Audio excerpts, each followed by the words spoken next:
Bhagavato Arahato Sama Sambuddhassa. Namo tassa Bhagavato Arahato Sama Sambuddhassa. Namo tassa Bhagavato Arahato Sama Sambuddhassa. Kalena Dhamma Sawanang Etam Manggalamuttamang. Mendengarkan Dhamma pada saat yang sesuai, itulah berkah utama. Yang saya hormati para Rama-Ramani yang barangkali hadir di acara malam hari ini, Bapak Ibu Saudara-saudari sekalian yang berbahagia, dan terima kasih kepada moderator kita, Saudari Desi Indra, yang telah mengawali acara malam hari ini. Selamat malam semuanya, terpujilah Sang Buddha, Namo Buddhaya. Namo Buddhaya. Ya, hari ini, terutama malam hari ini, saya mendapatkan kesempatan dari grup Dhammadhana, yang mana malam ini diberi kesempatan untuk membahas satu hal, yaitu memberikan pengantar terhadap Sutta Pitaka. Tentu kita sebagai umat Buddha sudah tidak asing dengan kitab suci kita, kitab suci Tipitaka, yang menjadi panduan bagi kita semua dalam kita mempelajari, mempraktekkan Dhamma, ajaran yang telah diberikan oleh Sang Buddha kepada kita. Tetapi walaupun kita sudah tidak asing, tentunya baik bagi kita untuk lagi dan lagi membahas tentang kitab suci yang kita percayai. Karena inilah yang boleh dikatakan sebagai acuan yang paling otentik ketika kita mempelajari dan mempraktekkan Dhamma. Ya, malam hari ini yang akan kita bahas adalah Sutta Pitaka, yang merupakan salah satu bagian dari Tipitaka. Sebelum kita masuk ke dalam Sutta Pitaka, tentu kita harus tahu sedikit mengenai sejarah munculnya Tipitaka. Perlu kita ketahui bersama bahwa sebenarnya pada zaman Sang Buddha ini belum ada Tipitaka. Tipitaka itu muncul pada saat Sang Buddha sudah parinibbana. Terutama dimunculkan pada konsili pertama, Konsili Sangga, yang dilaksanakan 3 bulan setelah Sang Buddha parinibbana oleh 500 arahanta. Baru muncul. Tetapi sebelum itu sebenarnya ajaran Sang Buddha ini dapat dikatakan scattering, berpencar. Karena Sang Buddha mengajarkan ajaran beliau kepada berbagai macam orang, dengan banyak orang dari berbagai latar belakang yang berbeda, baik kepada para biku, bikuni, upasaka, upasika, bahkan kadang mengajarkan Dhamma, berdiskusi Dhamma dengan para pertapa lain, mereka yang mempunyai kepercayaan lain. Dan Sang Buddha juga mengajarkan Dhamma di berbagai tempat yang berbeda. Selama 45 tahun beliau mengembara. Nah, dikatakan beliau dalam 1 tahun biasanya berdiam hanya 3 atau 4 bulan, terutama di musim hujan. Dan selebihnya beliau mengembara dari satu tempat ke tempat lain untuk membabarkan Dhamma. Nah, karena apa yang beliau babarkan ini diberikan kepada banyak orang di berbagai daerah tempat yang berbeda, Maka pada zaman beliau, pada zaman Sang Buddha, ajaran Sang Buddha ini belum dikumpulkan. Terutama belum dikumpulkan secara masif yang kemudian diklasifikasi seperti yang sekarang kita pahami, yaitu Tipitaka. Memang pada zaman beliau sudah ada upaya untuk mengumpulkan poin-poin dhamma beliau, kemudian diklasifikasi.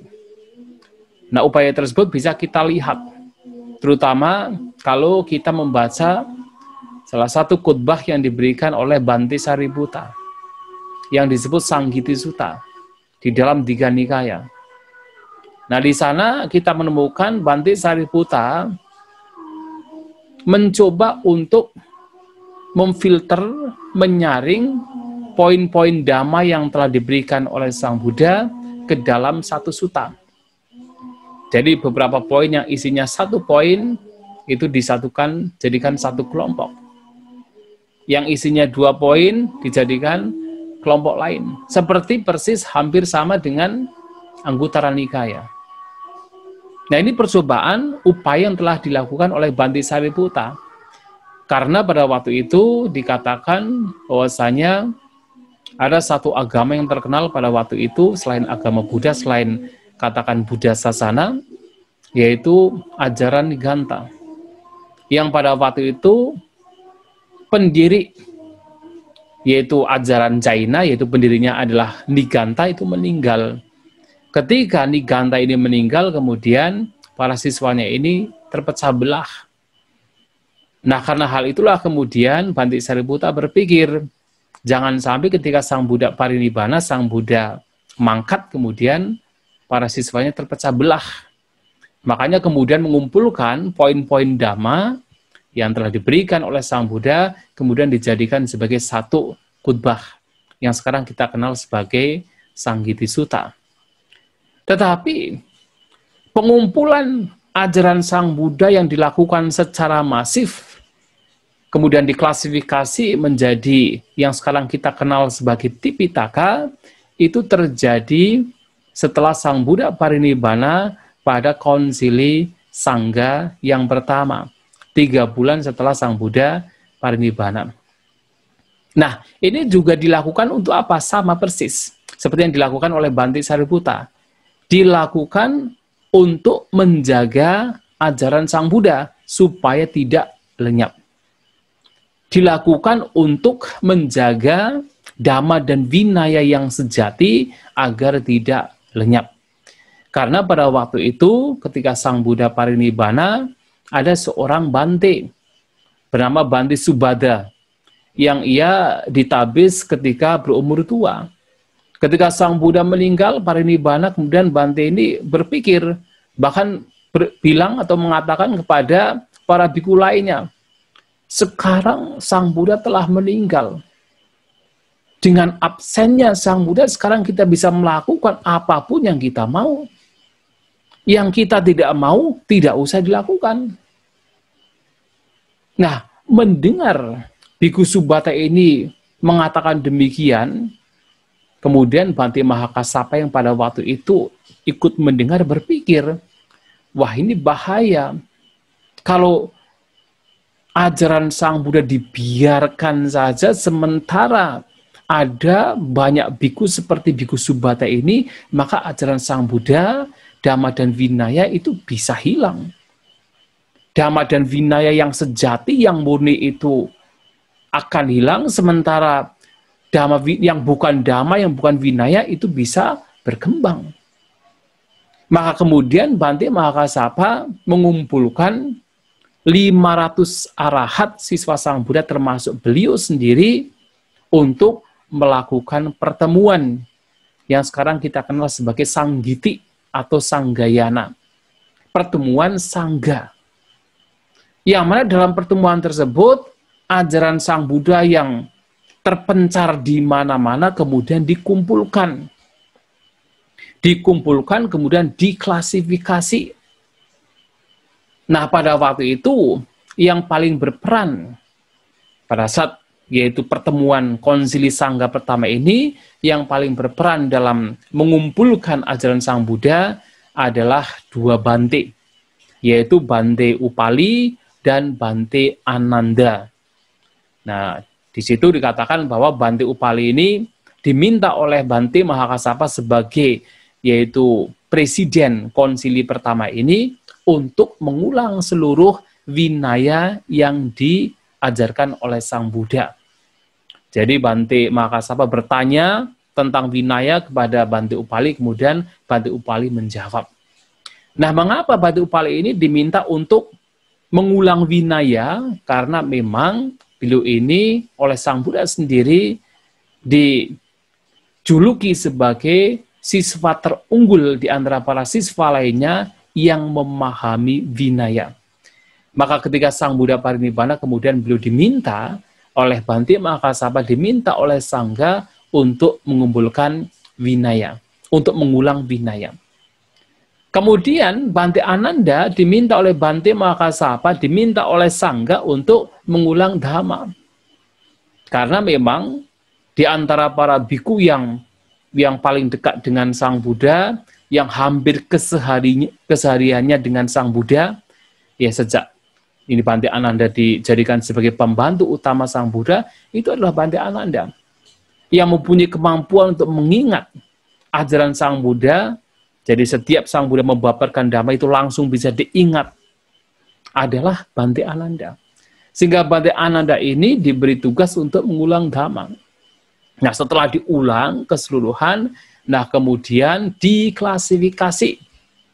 Diklasifikasi yang sekarang dikenal sebagai Tipitaka atau 3 keranjang yang terdiri dari Vinaya Pitaka, Sutta Pitaka, dan Abhidhamma Pitaka.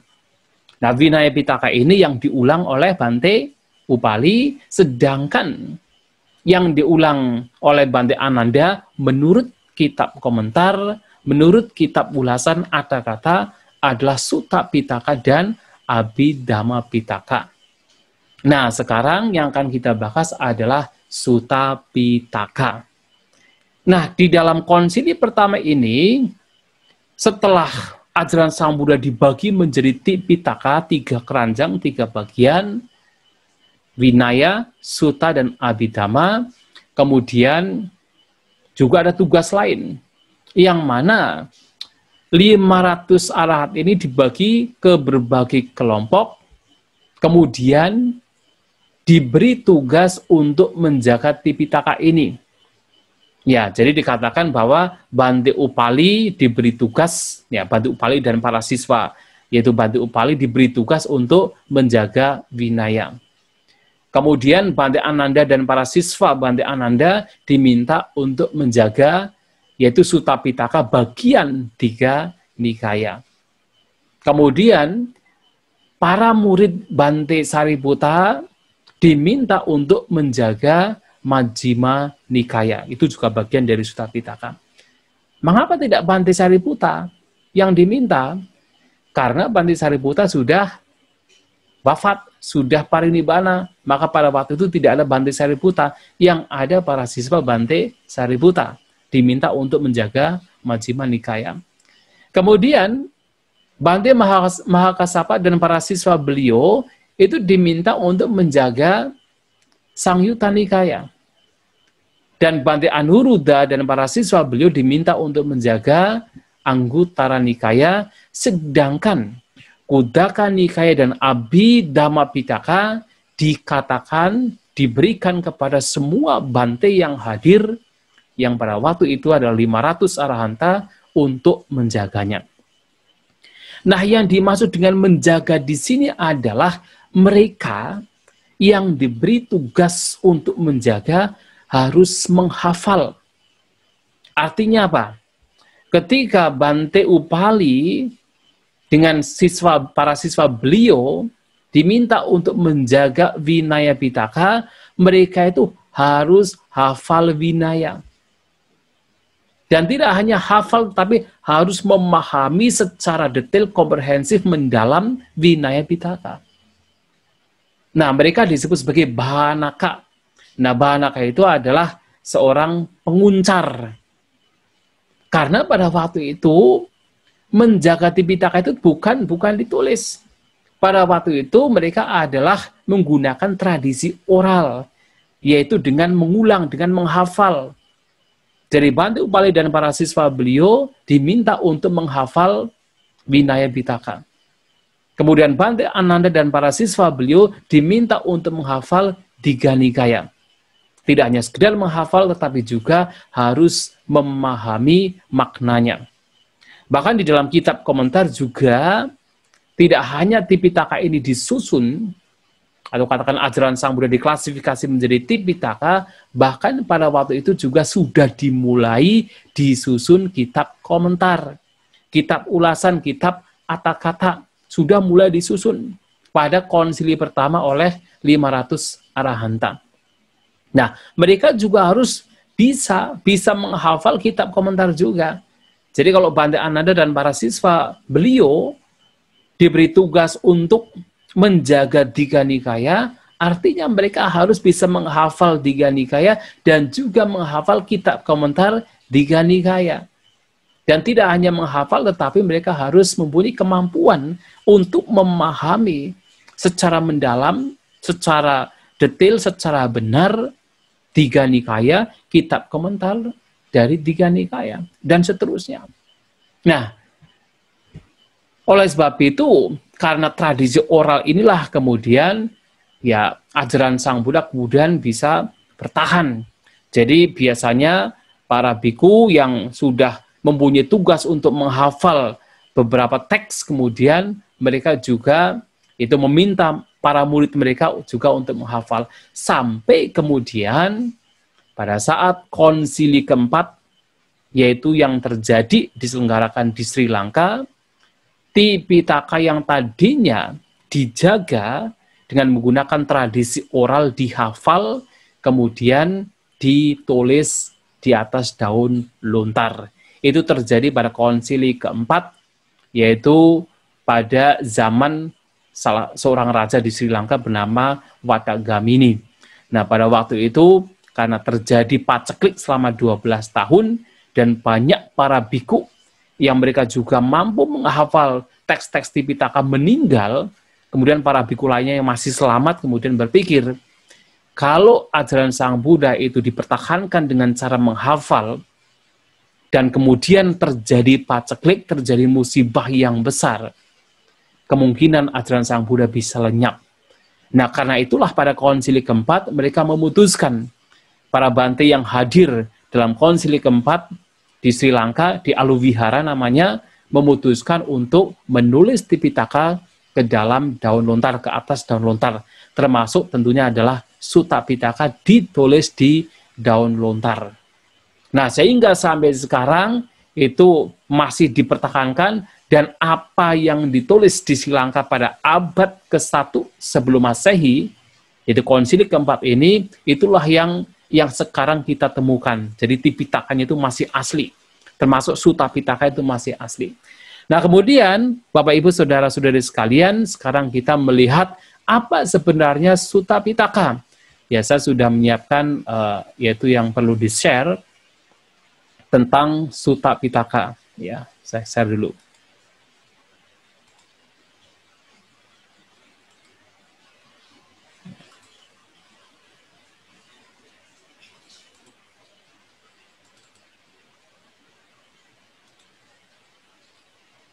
Ya, kita akan berbicara tentang pengantar Sutta Pitaka. Jadi hanya pengantar saja. Karena waktunya juga tentunya sangat sedikit, makanya hanya pengantar saja.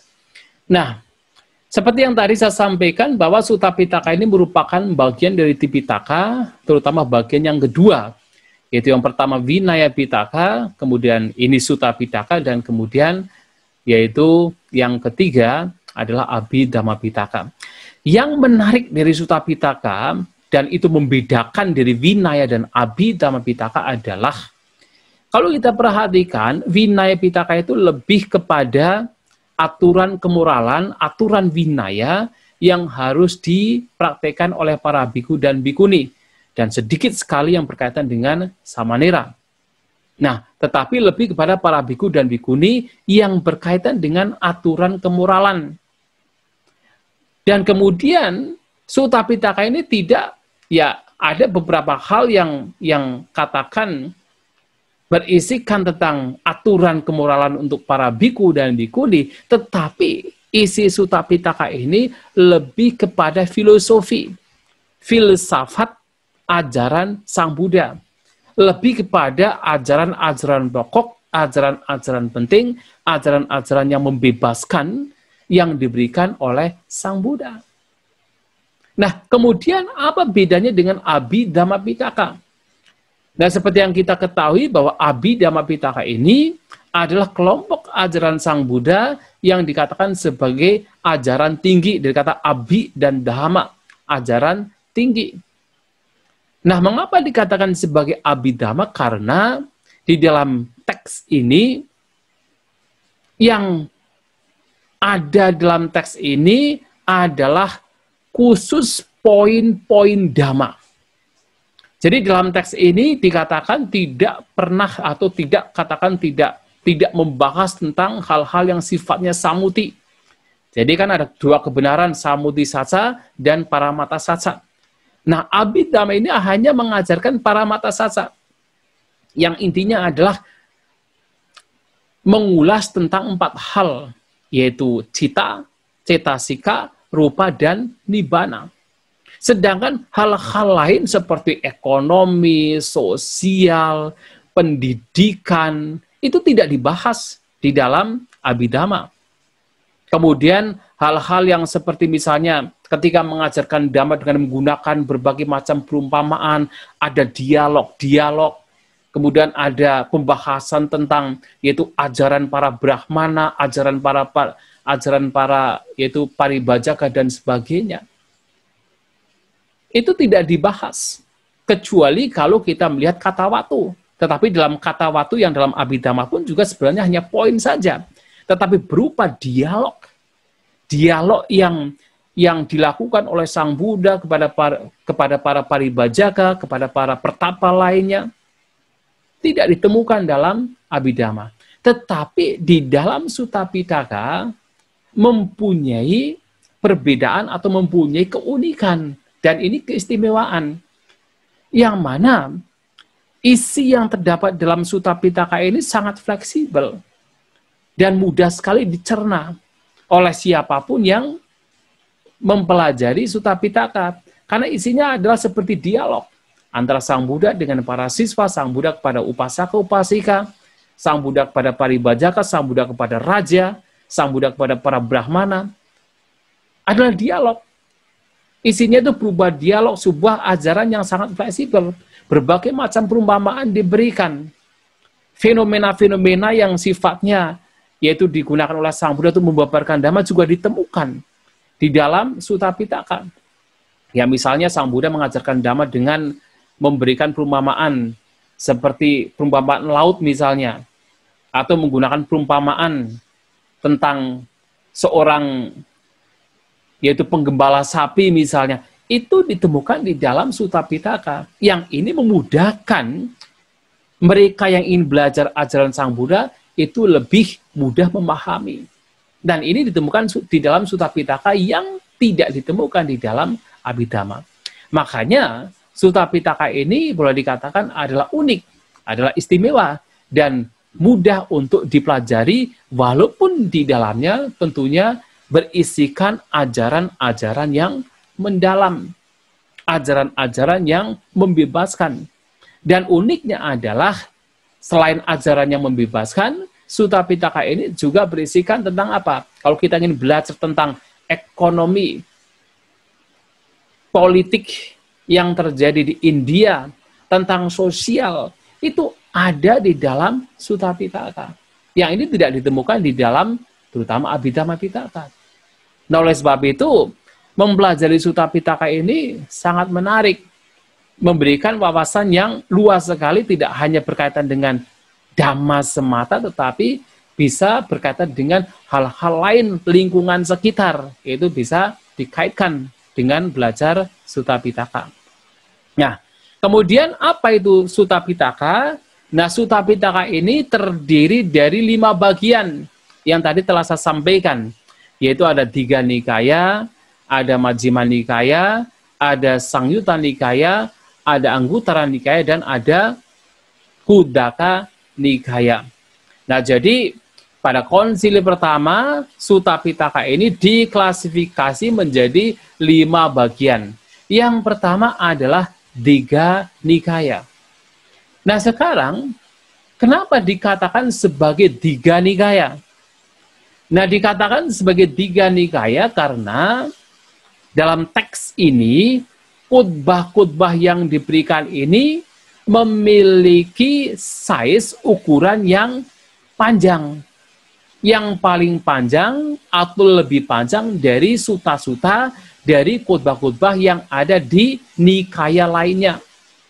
Nah, karena khutbah yang ada di sini isinya panjang, maka disebut sebagai Digha Nikaya. Nah, Digha itu artinya panjang. Jadi seperti kalau dalam bahasa Sanskerta, dirga. Nah, sekarang kita sering mendengar istilah dirgahayu. Dari kata dirga dan ayu. Nah, dirga itu adalah panjang, ayu adalah umur, umurnya panjang. Nah, Digha adalah panjang. Kelompok suta-suta yang isinya panjang, ukurannya panjang. Nah, dalam Digha Nikaya ini terdapat yaitu 34 suta. Yang mana 34 suta ini dibagi menjadi 3 bagian. Yang bisa kita lihat, yang pertama adalah Sila Kandawaga, yang kedua Mahawaga, dan yang ketiga Patika Waga. Waga itu adalah warga kelompok ya, jadi bagian.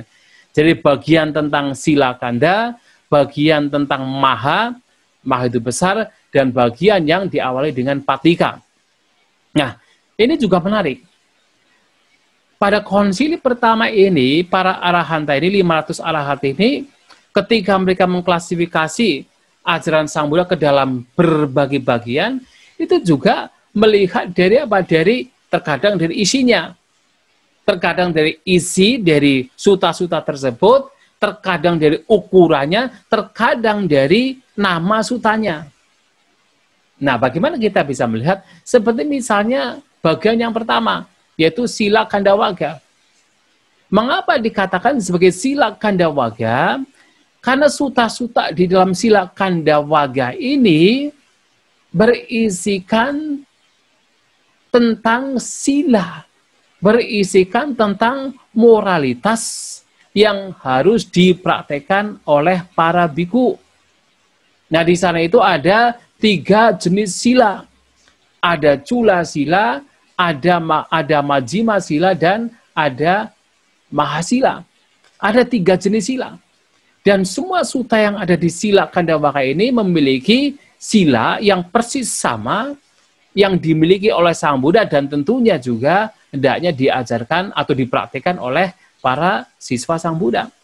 Maka karena sila suta-sutanya berisi tentang sila, maka di sini disebut Sila Kandawaga. Nah, kemudian yang kedua Mahawaga. Kenapa disebut sebagai Mahawaga? Karena khutbah-khutbah yang ada di bagian ini umumnya khutbah yang isinya lebih panjang dari khutbah-khutbah lainnya. Nah, sehingga isinya itu biasanya berisi khutbah-khutbah yang juga namanya diawali dengan istilah Maha. Maka kalau Anda sekalian pernah mendengar khutbah seperti misalnya Maha Sati Padana Sutta, Maha Parinibbana Sutta, Maha Padana Sutta, Maha Nidana Sutta, ini terdapat di dalam Mahawaga. Jadi suta-suta yang ada di dalam Digha Nikaya yang diawali dengan istilah Maha, ini terdapat di dalam Mahawaga. Kemudian yang ketiga, kenapa disebut sebagai Patika Waga? Nah, ini berbeda dengan yang 2 pertama. Disebut sebagai Patika Waga karena khutbah-khutbah yang ada di sini yang terdiri dari 11 suta, ini diawali dengan khutbah yang bernama Patika Sutta. Nah, karena khutbah awal, khutbah pertama dalam Waga ini adalah Patika Sutta, maka disebut Patika Waga. Nah, inilah Digha Nikaya. Jadi Digha Nikaya ini merupakan teks yang berisikan khutbah-khutbah yang panjang, yang terdiri dari 3 bagian, dan setiap bagiannya memiliki keunikan. Ya, jadi seperti yang tadi saya sampaikan. Dan banyak khutbah yang penting yang bisa kita temukan di Tiga Nikaya ini. Seperti misalnya, kalau Bapak Ibu ingin memahami tentang filsafat para petapa Brahmana pada zaman Sang Buddha, ya selain Sang Buddha yaitu Brahma Jala Sutta, atau di dalam Samanya Pala Sutta. Nah, ini terdapat di dalam yaitu Majjhima Nikaya, terutama di dalam Sila Khandapaka.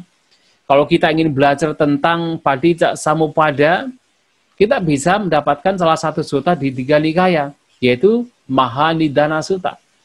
Kalau kita ingin belajar tentang yaitu hari-hari terakhir Sang Buddha sebelum beliau parinibbana, terutama 1 tahun perjalanan sebelum Sang Buddha parinibbana, nah Mahaparinibbana Sutta ini juga terdapat di dalam Tiga Nikaya. Kalau kita ingin belajar tugas-tugas yang mesti dilakukan oleh para perumah tangga, ya bisa kita menemukan ya salah satu sutta itu Sigalowada Sutta, ini juga terdapat di dalam Tiga Nikaya, terutama di Patikawaga. Kalau kita ingin belajar tentang yaitu asal-usul manusia, asal-usul alam semesta bumi terutama, nah terdapat di dalam Aganya Sutta, ini juga terdapat di dalam Tiga Nikaya, terutama Patikawaga. Banyak sekali khutbah-khutbah dalam Tiga Nikaya ini juga penting untuk kita pelajari. Ini yang pertama. Kemudian yang kedua adalah Majjhima Nikaya. Nah, Majjhima Nikaya ini terdiri dari 152 sutta. Nah, ini lihat 50, 50, 52.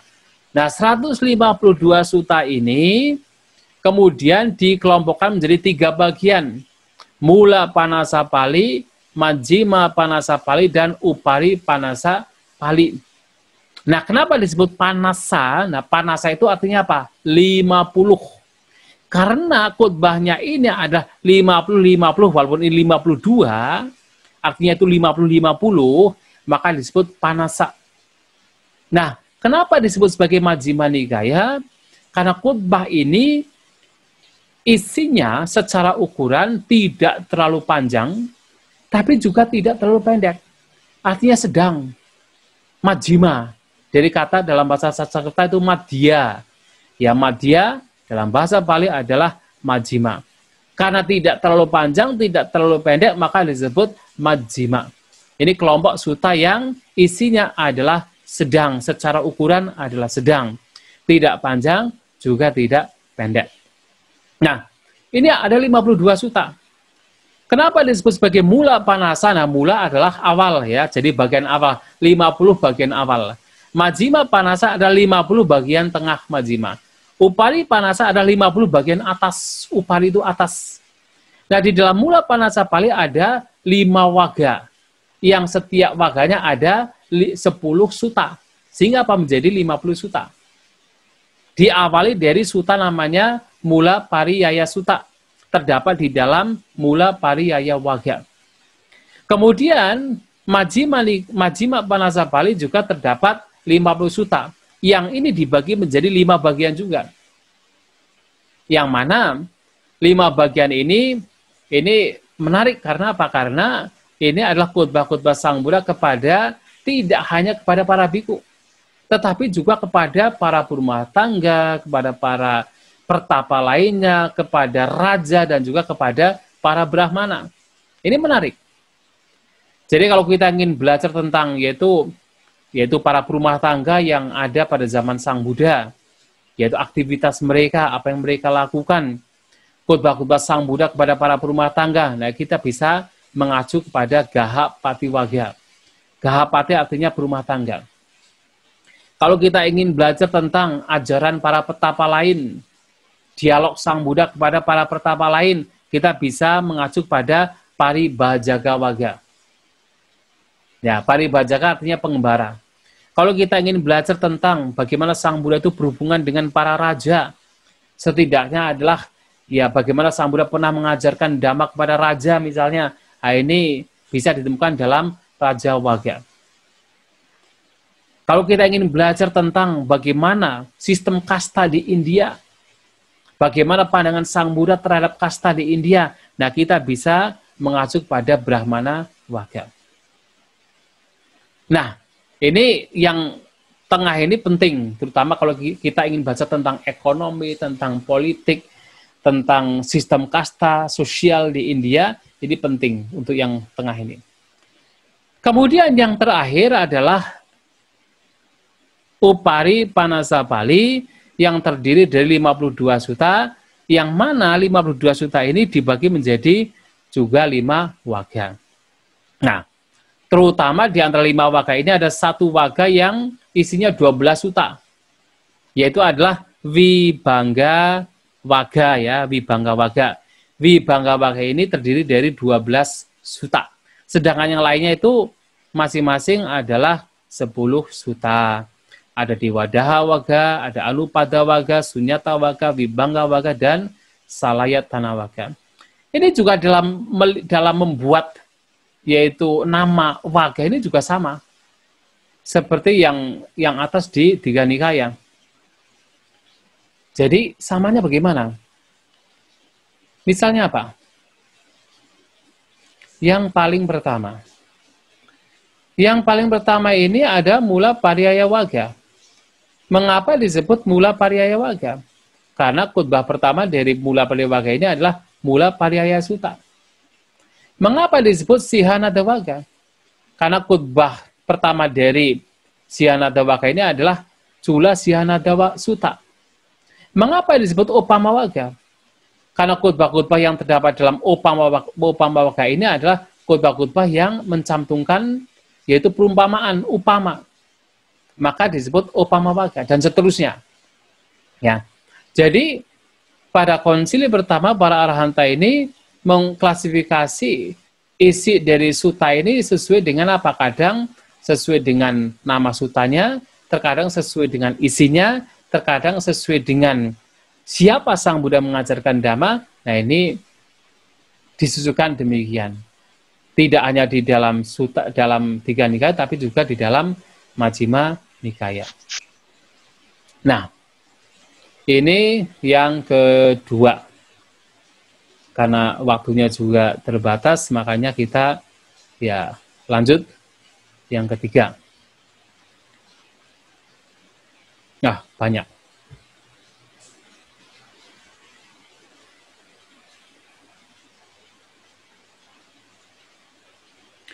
Yang ketiga adalah Sangyutta Nikaya. Nah ini. Sangyutta Nikaya ini kenapa disebut sebagai Sangyutta? Jadi istilah Sangyutta itu adalah connected. Artinya adalah connected. Artinya adalah terkorelasi. Artinya adalah terkoneksi. Sangyutta. Jadi kata yuta itu artinya apa? Diikat. Sangyutta itu artinya terikat. Atau katakan terkoneksi. Mengapa kelompok ini disebut sebagai Sangyutta? Karena semua suta yang ada di sini, terutama di setiap waganya, ini sutanya itu berhubungan satu dengan lainnya. Ada koneksi antara satu suta dengan suta lainnya. Maka disebut sebagai Sangyutta. Nah, di sini ada berapa? Di sini ada 5 waga. Nah, 5 waga ini masing-masing dibagi menjadi beberapa Sangyutta. Nah, beberapa kelompok yang disebut sebagai Sangyutta. Ada misalnya ini, Sagata Waga ada 11 Sangyutta. Nah, 11 Sangyutta ini juga memiliki nama yang berbeda-beda. Misalnya yang pertama adalah Dewata Sangyutta. Yang kedua Dewa Puta Sangyutta dan seterusnya. Kemudian yang kedua Nidana Waga. Terdiri dari 10 Sangyutta. Yang mana namanya juga berbeda-beda. Ada Nidana Sangyutta, Abhisamaya Sangyutta, dan seterusnya. Dan perlu dicatat bahwa di setiap Sangyutta ini banyak suta. Di sana banyak suta. Jadi kalau tadi Majjhima Nikaya terdiri dari 152 suta. Digha Nikaya terdiri dari 34 suta. Lantas berapa suta di dalam Sangyutta Nikaya? Sesuai yang tercatat di dalam kitab komentar, dikatakan terdiri dari 7.762 suta. Nah, ada 7.762 62 sutta yang terdapat di dalam Samyutta Nikaya. Nah, jadi kita lihat di sini ada Kandawaga yang ada 13 Samyutta, Salayatana Waga ada 10 Samyutta, Mahawaga ada 12 Samyutta. Nah, setiap Samyutta memiliki sutta-sutta yang berbeda. Tetapi kita perlu ketahui bahwa kenapa disebut Samyutta, misalnya apa? Nidana Waga. Semua sutta yang terdapat di Nidana Waga ini berkaitan dengan Padicca Samuppada. Berkaitan dengan Nidana. Kenapa disebut Sagata Waga? Karena semua sutta ini pasti mencantumkan syair. Ya, seperti misalnya Diwata Samyutta. Ada syair-syair yang diberikan oleh para dewa. Dewa Puta Samyutta. Ada syair-syair yang diberikan oleh para putra dewa. Ada nanti adalah Yaka Samyutta. Ada syair-syair yang diberikan oleh Yaka. Ada juga Wanggisa Samyutta. Syair-syair yang diberikan oleh Biku Wanggisa dan seterusnya. Nah, kenapa disebut sebagai Kandawaga? Karena semua sutta yang ada di sini itu berkaitan dengan 5 gugusan. Ya, jadi ada rupa, wedana, sanya, sangkara, dan vinyana terdapat di dalam Kandawaga. Kenapa disebut sebagai Salayatana Waga? Karena sutta-sutta ini juga berkaitan dengan salatana. Berkaitan dengan yaitu 6 landasan indera. Ya.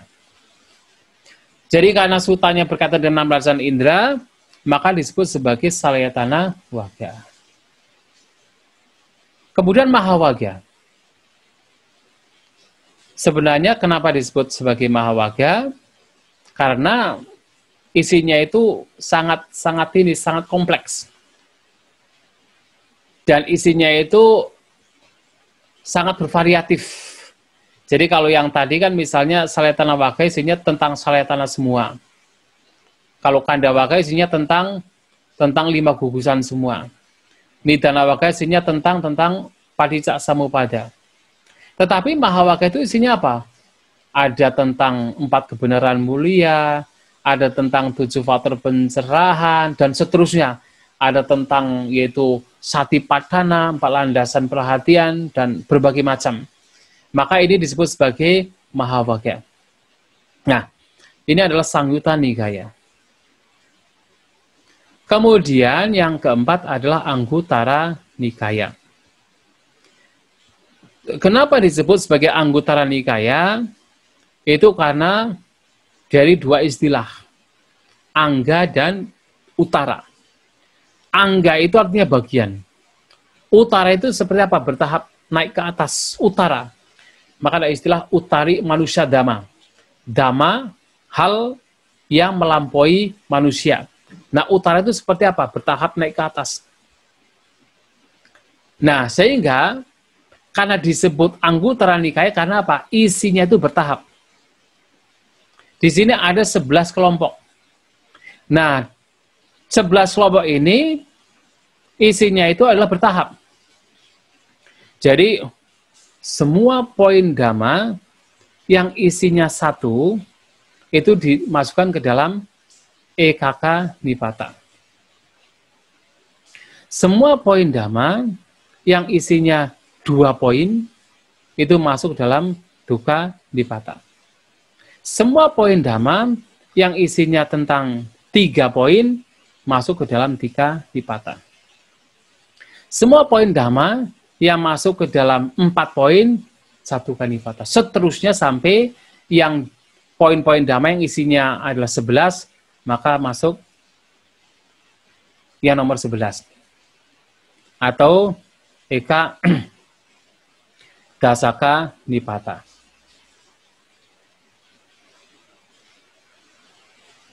Ya, jadi itulah Anguttara Nikaya. Kemudian yang terakhir, supaya ini selesai tadi jam berapa ya tadi? Coba lihat jam. Ya, supaya selesai jam 8.40, Maka yang terakhir.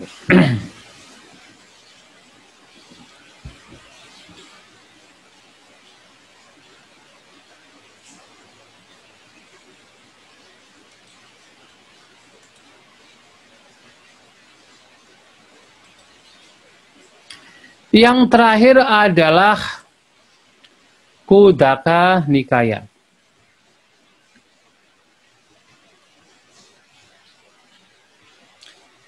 Kenapa disebut sebagai Khuddaka Nikaya?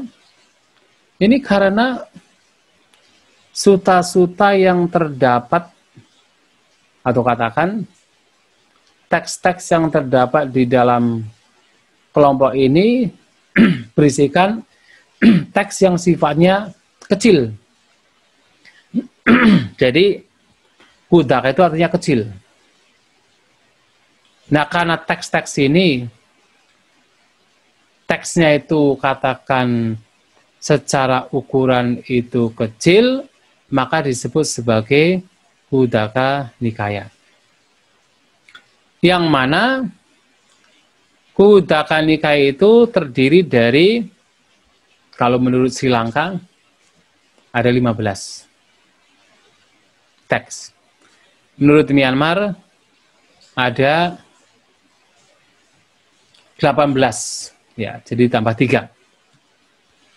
Yang mana kalau di Sri Lanka kita bisa melihat itu ada Khuddaka Pata, Dhammapada, Udana, Tibutaka, Tanipata, Manawatu, Tawatu, Teragata, Terigata, Apadana, Buddhawangsa, Sarabhitaka, Jataka, Nidesa, dan Padisambhidamaga.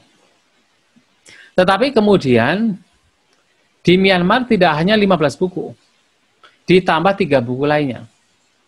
Jadi 18.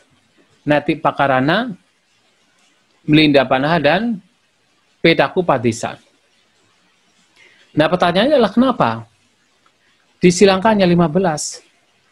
Kenapa di Myanmar ditambah 3 buku lainnya? Karena di Sri Lanka mereka berpikir bahwa 3 buku ini, Netipakarana, Milinda Panaha, dan Petakupadisa, itu disebut sebagai post-canonical. Jadi, sebagai teks yang muncul bahkan setelah konsili keempat.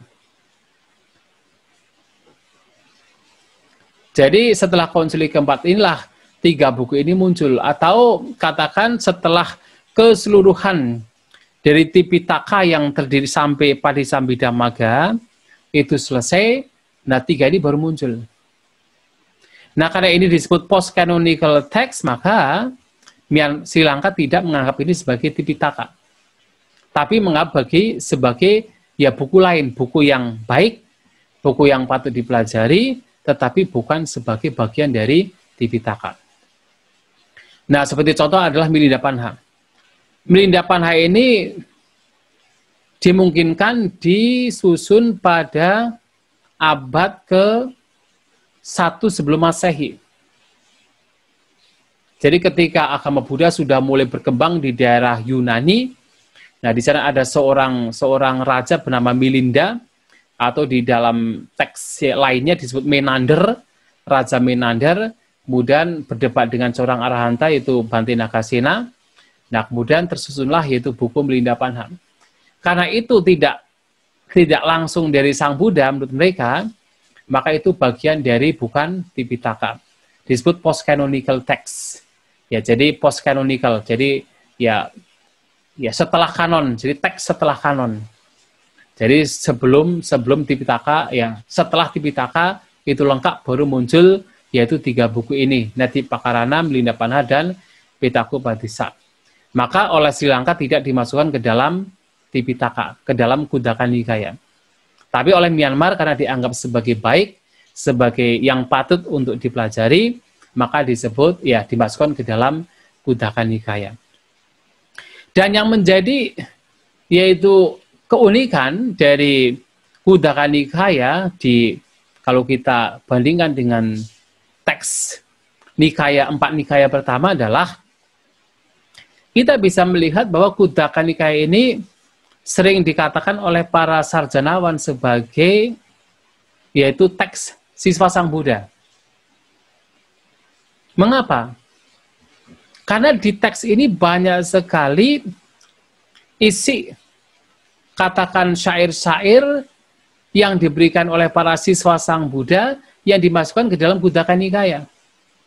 Berbeda sekali dengan yaitu tiga nikaya, Majjhima, Sangyutta maupun Anguttara Nikaya. Berbeda sekali. Memang di dalam nikaya, 4 nikaya pertama juga ada beberapa suta-suta yang diberikan oleh siswa Sang Buddha. Apakah dari Bhante Sariputta, Bhante Mahamoggallana, Bhante Mahakaccayana, Bhante Nanda, atau Bhante Ananda. Nah, seperti misalnya Bhante Sariputta membabarkan tentang Ananggana Sutta, atau Bhante Mahakaccayana membabarkan tentang yaitu Madhupindika Sutta dan seterusnya.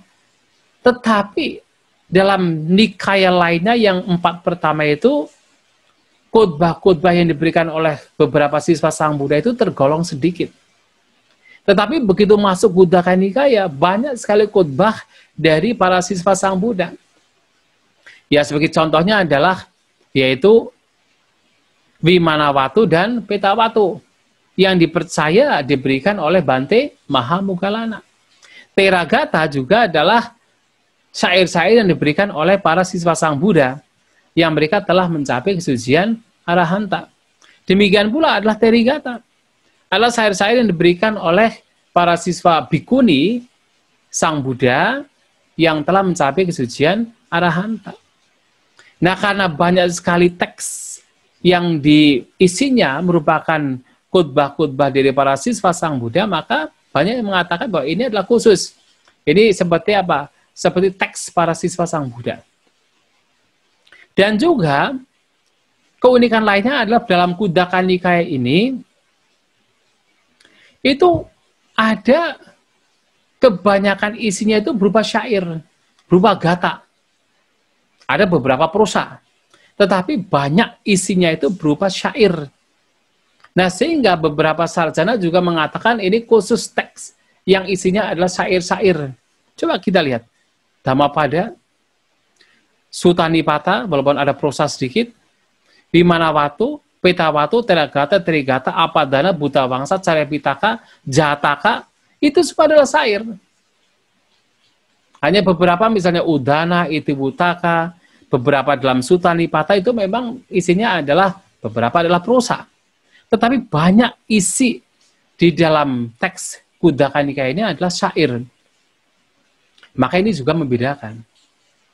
Dan juga, kalau kita perhatikan,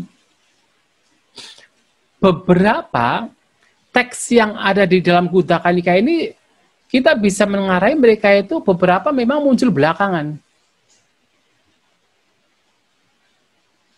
Muncul belakangan. Yang paling jelas itu adalah Nidesa.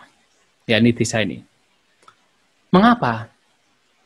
Karena isi Nidesa ini adalah komentar. Komentar dari beberapa sutta yang ada di dalam Sutta Nipata.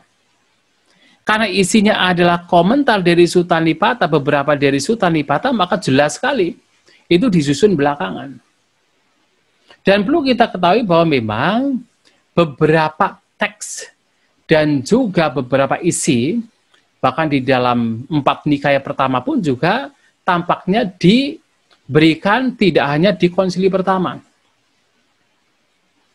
Tetapi juga ada beberapa diberikan di konsili selanjutnya. Sebagai contoh apa? Misalnya Majjhima Nikaya. Ada satu sutta namanya Bakula Sutta. Nah, Bakula Sutta ini sebenarnya muncul tidak pada konsili pertama. Bakula Sutta ini muncul pada konsili kedua. 100 tahun setelah Sang Buddha parinibbana. Mengapa kok bisa demikian? Karena dalam sutta ini menceritakan tentang seorang biku bernama Bhante Bakula. Yang mana Bhante Bakula ini meninggal jauh setelah Sang Buddha parinibbana. Nah, tetapi dalam sutta ini juga menceritakan keberadaan Bhante Bakula itu parinibbana. Nah, sehingga jelas sekali itu muncul, ya paling tidak muncul pada konsili kedua, bukan konsili pertama. Nah, dalam kitab komentar juga memang dikatakan itu dimasukkan oleh para tera pada konsili kedua. Kemudian Mahaparinibbana Sutta, ada syair tentang pemujaan, tentang datu, tentang relik Sang Buddha. Itu juga muncul belakangan.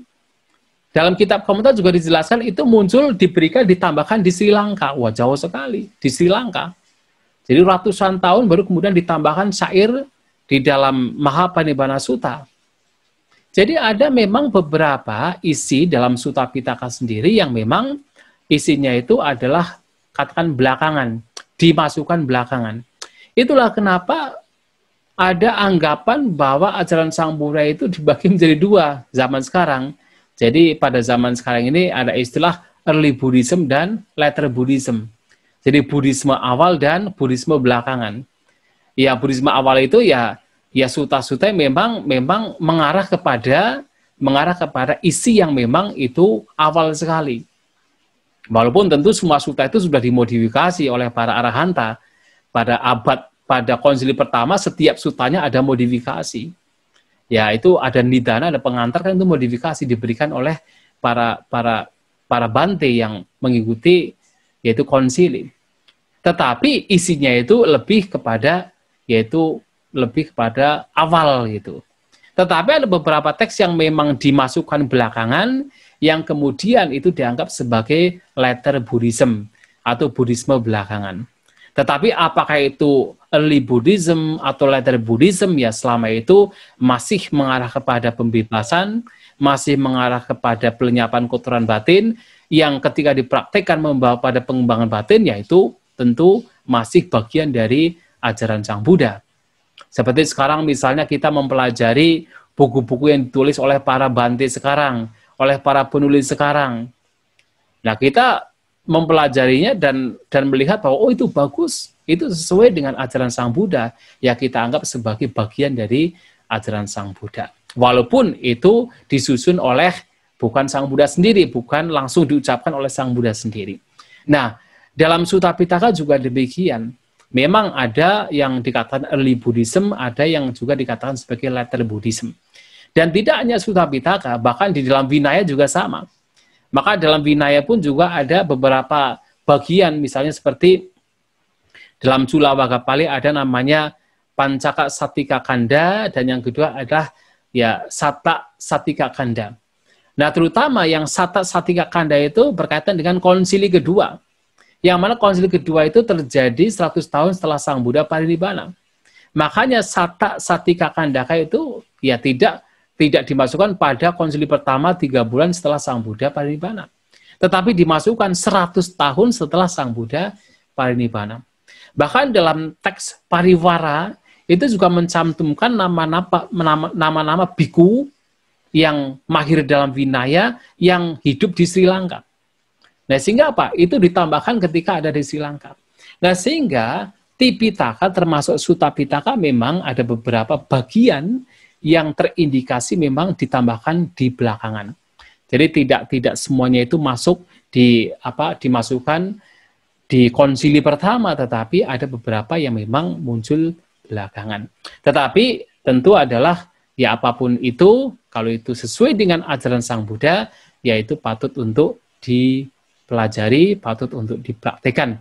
Nah, saya kira pengantar Sutta Pitaka dari saya kira demikian, dan selanjutnya waktu saya kembalikan kepada moderator. Semoga apa yang disampaikan bisa dipahami. Ya, terima kasih.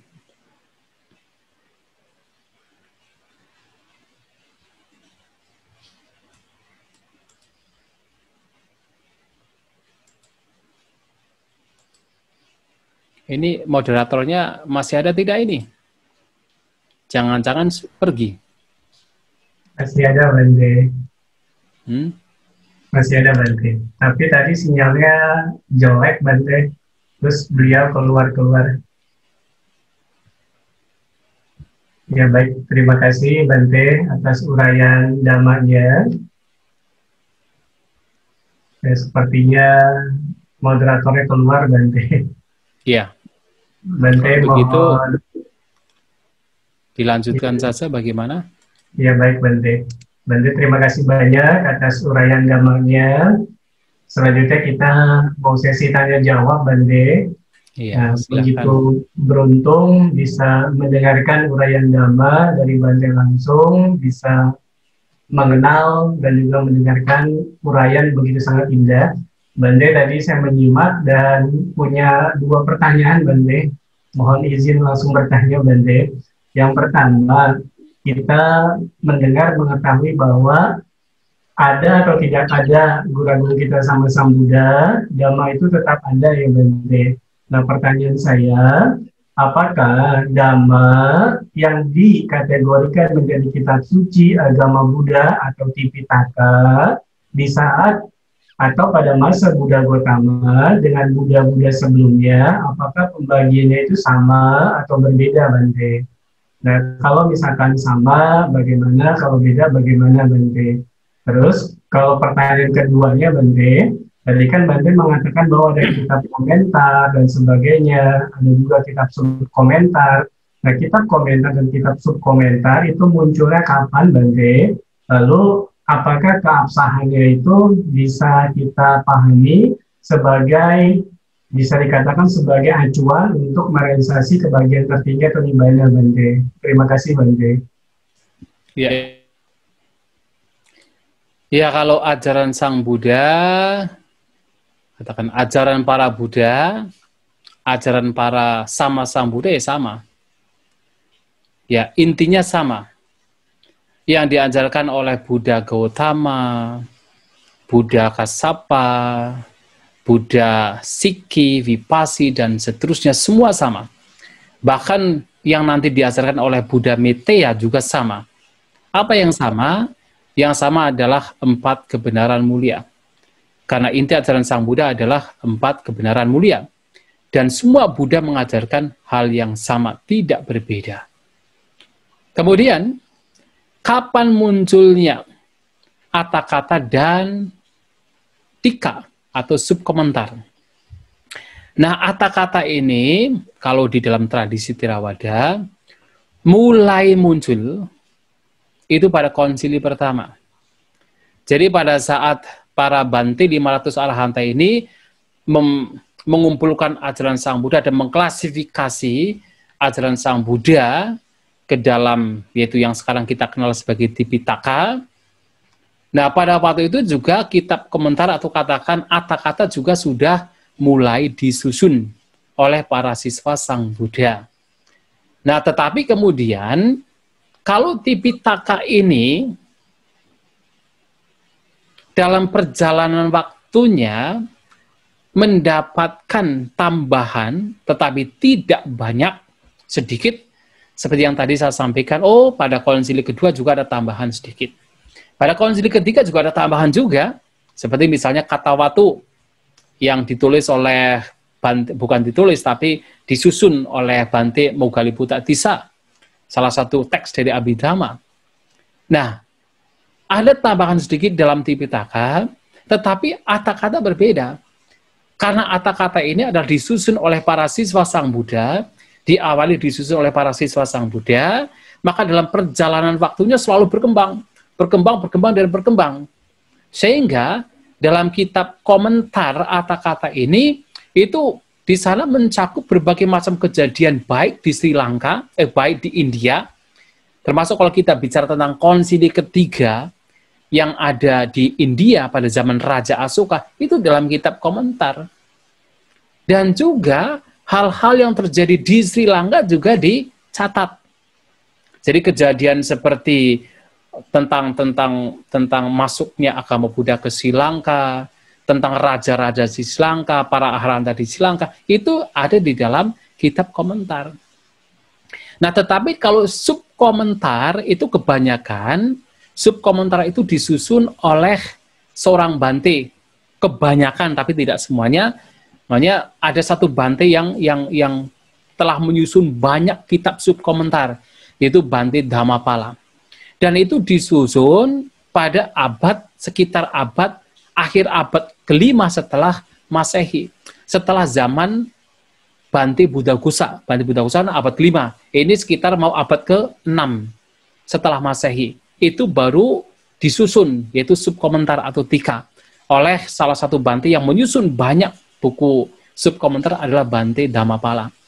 Sedangkan untuk kitab komentar ini disusun oleh para biku sejak konsili pertama, kemudian setiap konsili kemudian bertambah. Nah, kemudian sampai di Sri Lanka juga bertambah, dan pada waktu itu juga belum ditulis, masih menggunakan tradisi oral. Nah, pada konsili keempat, pada zaman yaitu Watagamini, Tipitaka dan juga kitab komentar kemudian ditulis ke atas daun lontar. Nah, kitab komentar yang dulu dari India itu berbahasa Magadha atau sekarang dikenal sebagai bahasa Pali, kemudian masuk ke Sri Lanka, kemudian diterjemahkan ke dalam bahasa Sinhala. Nah, kalau Tipitaka tetap menggunakan bahasa Magadha, bahasa Pali. Tetapi kalau kitab komentar kemudian diterjemahkan, ditranslate ke dalam bahasa Sinhala. Sehingga ini berlangsung sampai pada zaman yaitu Buddhaghosa. Bante Buddhaghosa pada abad kelima setelah Masehi. Nah, kitab komentar yang berbahasa Sinhala ini yang terdiri dari berbagai macam karena berkembang, kemudian dikumpulkan oleh Bante Buddhaghosa, disusun lagi, dan diterjemahkan ke dalam bahasa Magadha, ke dalam bahasa Pali, yang sekarang kita menemukannya, mempelajarinya ke dalam bahasa Pali. Awalnya bahasa Sinhala, tetapi kemudian diterjemahkan ke dalam bahasa Magadha atau bahasa Pali. Kalau kita bicara keotentikan, kita harus ingat bahwa kitab komentar ini adalah kitab yang disusun oleh para Bante, diawali Bante pada konsili pertama. Mereka para arahanta. Mereka adalah orang-orang yang boleh dikatakan sangat dekat dengan Sang Buddha. Orang-orang yang memahami peristiwa-peristiwa yang terjadi pada zaman Sang Buddha. Makanya seperti misalnya kita belajar tentang cerita-cerita yang terjadi pada zaman Sang Buddha tentang kisah Gotami, Patacara, itu kan terdapat di dalam kitab komentar. Tentang Cula Pantaka itu terdapat dalam kitab komentar. Dan itu diceritakan oleh para siswa Sang Buddha. Artinya ketika misalnya ini Dhammapada, Sang Buddha mengucapkan syair ini. Yang dimasukkan ke dalam Tipitaka adalah syairnya. Tetapi latar belakang dari syair ini itu di dalam kitab komentar. Yang itu diceritakan diawali pada konsili pertama oleh para arahanta. Nah, keautentikannya adalah yaitu patut untuk dipelajari. Seperti sekarang misalnya begini. Sekarang kita belajar buku-buku yang ditulis oleh beberapa orang, oleh orang zaman sekarang. Ya kan? Bante ini menulis buku, Bante itu menulis buku, semua ditulis. Dan kita percaya dengan apa yang mereka tulis. Padahal itu komentar mereka. Lantas komentar-komentar yang ada dalam kitab komentar apakah tidak patut untuk kita pelajari? Sangat patut untuk kita pelajari. Karena di sana memberikan penjelasan-penjelasan lebih lanjut terhadap poin-poin Dhamma yang terkadang sulit untuk dipahami. Misalnya apa? Misalnya ini salah satu contoh. Misalnya ya dalam Dhammapada ada satu syair bahwasanya seorang Brahmana di sana mengacu pada arahanta adalah seseorang yang sudah membunuh ayah dan ibu, membunuh raja dan para punggawanya. Wah, kalau misalnya kita itu secara kaku mengikuti pernyataan tersebut, berarti kalau untuk mencapai arahanta harus membunuh ayah dan ibu.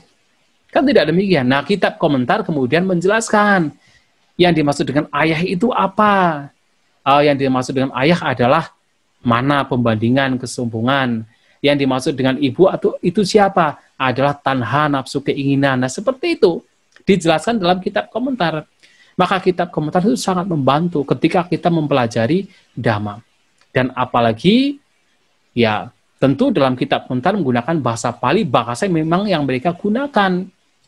Nah, sehingga ketika dijelaskan poin-poin Dhamma yang berbahasa Pali, dijelaskan dengan pembahasan kitab komentar yang juga berbahasa Pali, itu akan jauh lebih yaitu mengena ketika kita mempelajari kitab komentar. Walaupun tentunya dalam kitab komentar kita tidak kemudian secara mentah-mentah kemudian semua harus dipercayai ya tidak juga.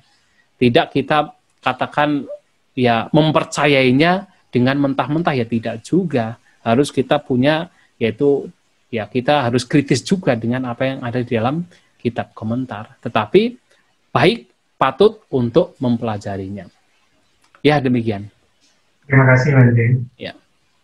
Moderator kita sudah datang kembali Bante. Ya. Silakan Desi.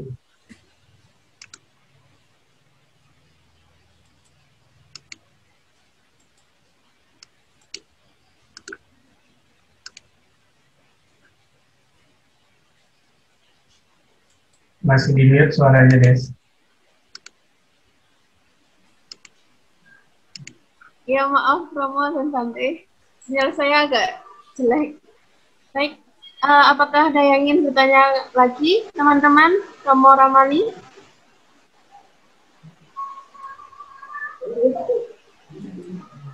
Masih ada waktu? Apakah ada yang ingin bertanya? Bante, kalau belum ada yang bertanya, saya izin bertanya lagi, Bante. Karena sangat beruntung bisa bertemu Bante.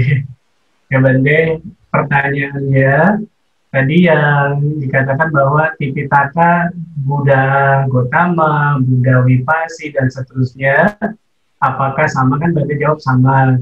Tetapi maksudnya apakah strukturnya sama seperti yang ada sekarang, atau kalau misalkan dibagi dalam kelompok Dhamma, apakah Buddha-Buddha sebelumnya sama juga 84.000 kelompok Dhamma, Bante? Nah, terus mohon sedikit gambaran, Bante, untuk 84.000 kelompok Dhamma, misalkan satu kelompok itu apa, kelompok kedua itu apa, mohon pencerahannya, Bante. Terima kasih, Bante.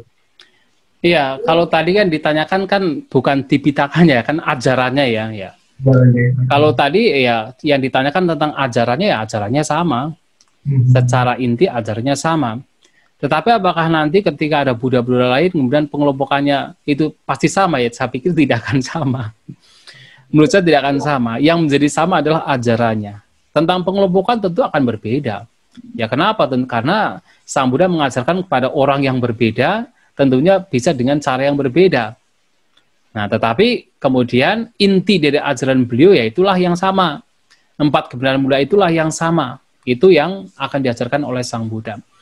Nah, kemudian apakah kemudian pengelompokannya itu sama atau berbeda? Pasti berbeda. Apalagi kalau kita perhatikan di ya salah satu referensi di Vinaya Pitaka, ternyata ada juga beberapa Buddha yang tidak mengajarkan Vinaya. Tidak mengajarkan aturan kemoralan kepada para biku dan bikuni. Nah, mereka dikatakan Buddha-Buddha demikian, kemudian ya ketika Sang Buddha parinibbana dan para siswa Buddha yang telah mencapai arahanta itu parinibbana, Buddha sasana lenyap. Dikatakan demikian. Karena apa? Karena Sang Buddha tidak memberikan yaitu aturan kemoralan kepada para biku dan bikuni. Nah, sehingga kalau misalnya seandainya kemudian para biku lainnya itu mencoba untuk mengklasifikasi ajaran Sang Buddha, berarti aturan kemoralan tidak ada. Aturan kemoralan tidak ada, seandainya demikian. Nah, sehingga ya kalau misalnya nanti ada para ya, Buddha-Buddha yang berbeda, kemudian walaupun ajaran pokoknya itu sama, tetapi tentu ketika nanti ada pengelompokan, ada pengklasifikasian, ya tentu pasti akan berbeda, pasti tidak akan sama. Nah, kemudian berkaitan dengan 84.000 Dhamma, itu sebenarnya juga ada di dalam kitab komentar dan juga ada di dalam, yaitu terutama dalam Theragatha, yaitu Bante Ananda yang mengatakan. Nah, itu ada kepercayaan begitu, bahwa Sang Buddha itu memberikan ajaran yang terdiri 84.000 kelompok Dhamma gitu. Tapi ya ini juga hal-hal yang terkadang kita perlu kritis juga. Kita tidak bisa dengan mentah-mentah mengatakan pasti 84.000 Dhamma. Ya karena apa? Karena istilah 84.000 itu sudah sangat lazim sebenarnya. Kalau kita perhatikan di suta-suta, di kitab suci, istilah 84.000 itu lazim sekali. Itu mengacu kepada sebuah katakan ukuran atau katakan nominal yang banyak. Nah, sehingga ya ini juga seperti semacam semacam katakan ya clue atau hint bahwa ajaran Sang Buddha itu memang mempunyai kelompok yang sangat banyak. Hanya saja kemudian dalam kitab komentar kemudian dibagi. Oh, 84.000 adalah yang, kalau tidak salah yang 82.000 berasal dari Sang Buddha. Yang 2.000 itu berasal dari para siswa Sang Buddha. Nah, bagaimana mereka itu membagi tentang kelompok Dhamma ini? Nah, jadi kalau dalam kitab komentar, dijelaskan dalam kitab komentar, penjelasannya sangat singkat, yaitu hanya menjelaskan tentang poin-poinnya. Misalnya kalau dalam satu syair misalnya ada berapa poin, misalnya Mano Pubang Gama Dhamma, Mano Seta Mano Maya. Nah, misalnya Mano Pubang Gama Dhamma itu 1, Mano Seta itu 2, Mano Maya adalah 3, begitu. Jadi dihitung dari poin-poin Dhamma. Tetapi apakah sudah pernah ada yang menghitung? Kayaknya belum ada yang betul-betul menghitung.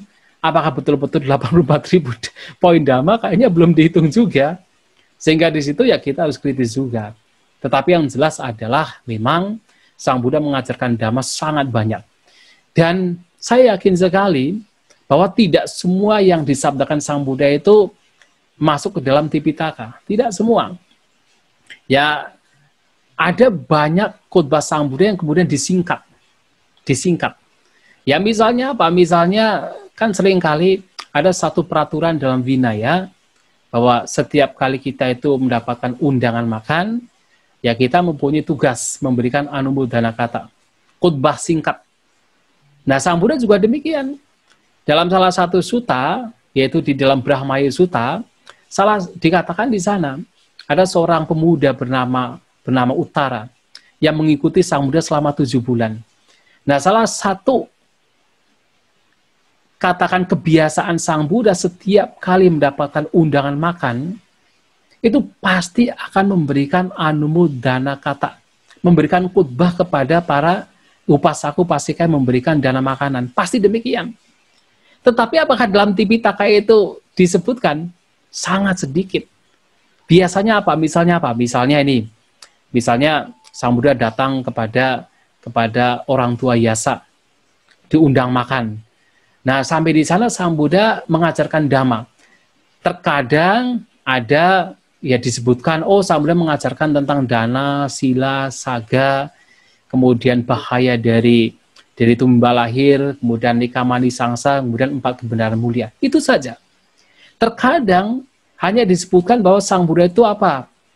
Sang Buddha itu menunjukkan, mengobarkan, dan memberikan kepuasan dengan kata-kata Dhamma kepada yang memberikan dana makanan. Tetapi tidak disebutkan Dhamma seperti apa. Tidak.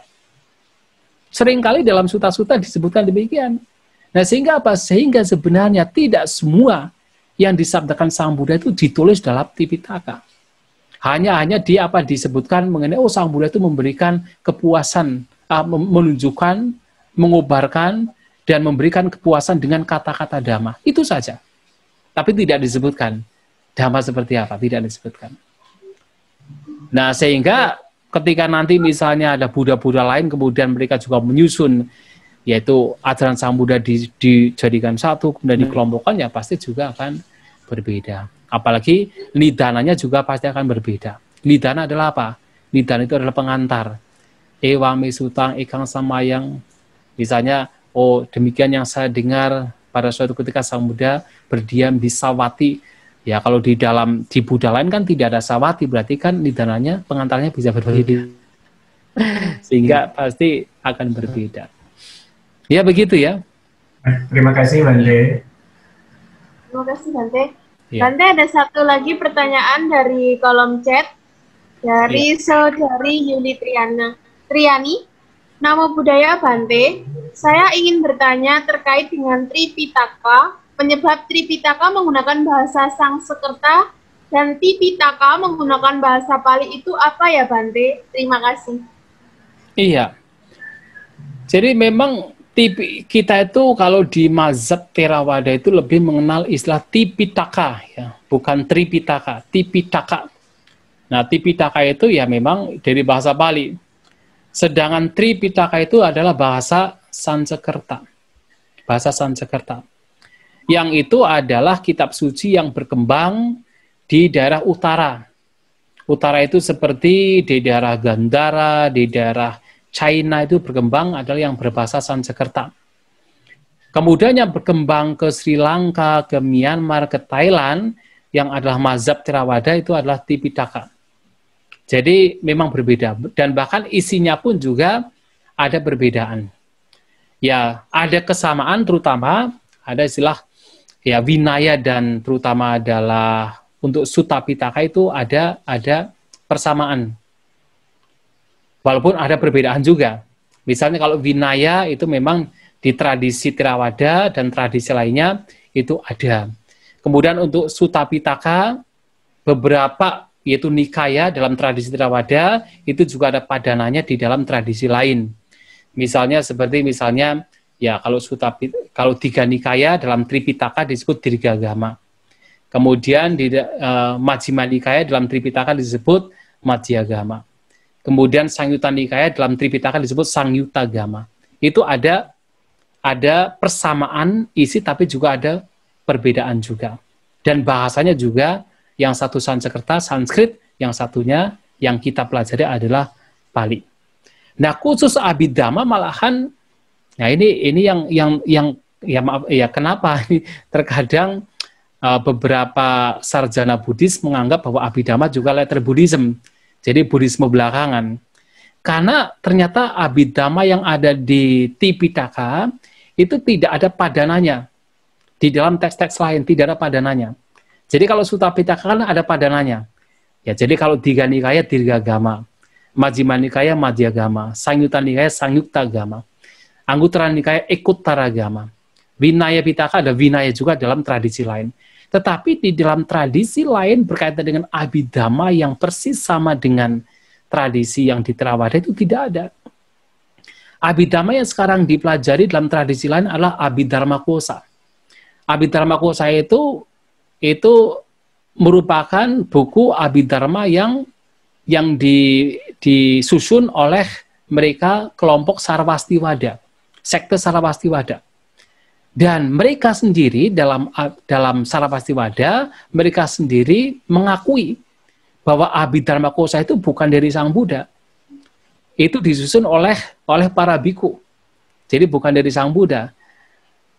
Nah, malahan salah satu buku Abhidharma Kosa dalam Abhidharma di dalam Sarvastiwada itu adalah yang kalau di Pali itu adalah Sanggiti Sutta.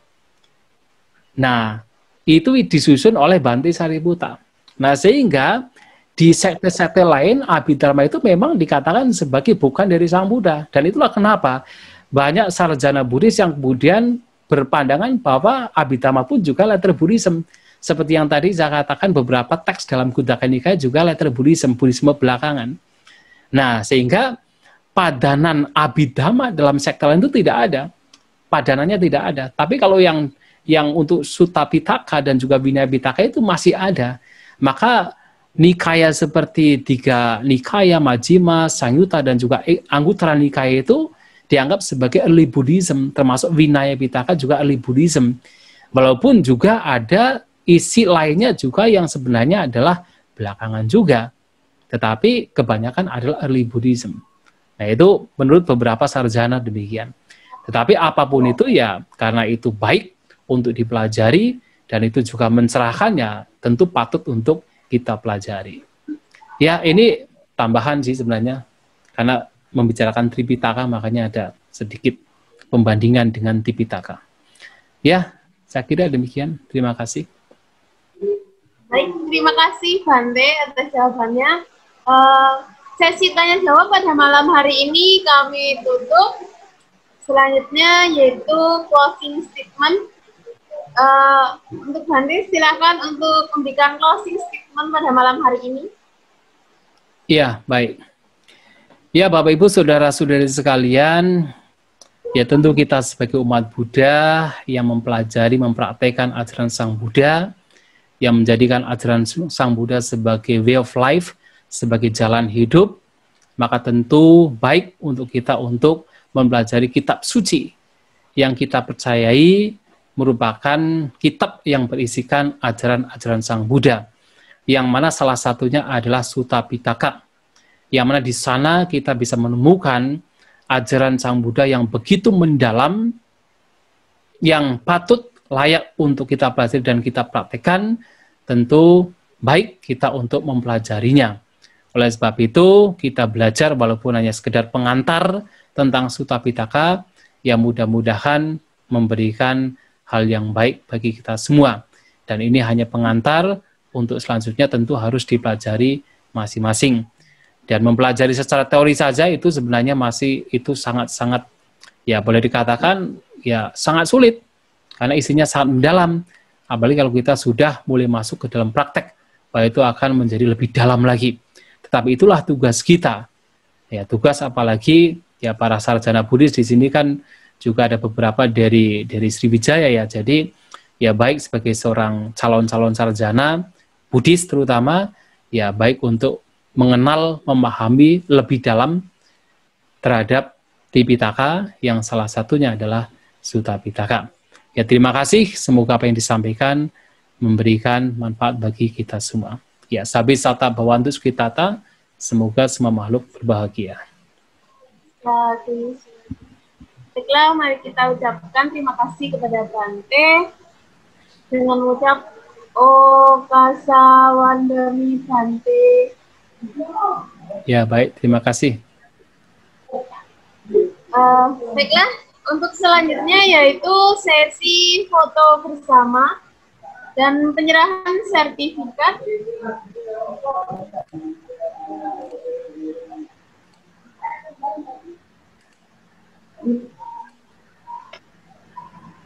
Ya baik, saya akan ambil alih ya, saudari moderator. Selamat malam semuanya, Bante, Sotihotu, Namo Buddhaya. Sebagai ucapan terima kasih kami kepada Yang Mulia Biku Santa Cito yang telah menjadi narasumber pada malam hari ini dengan tema pengantar Sutta Pitaka pada kursus online Pariyati Sasana yang keempat. Berikut kami serahkan sertifikat secara virtual. Terima kasih Bante.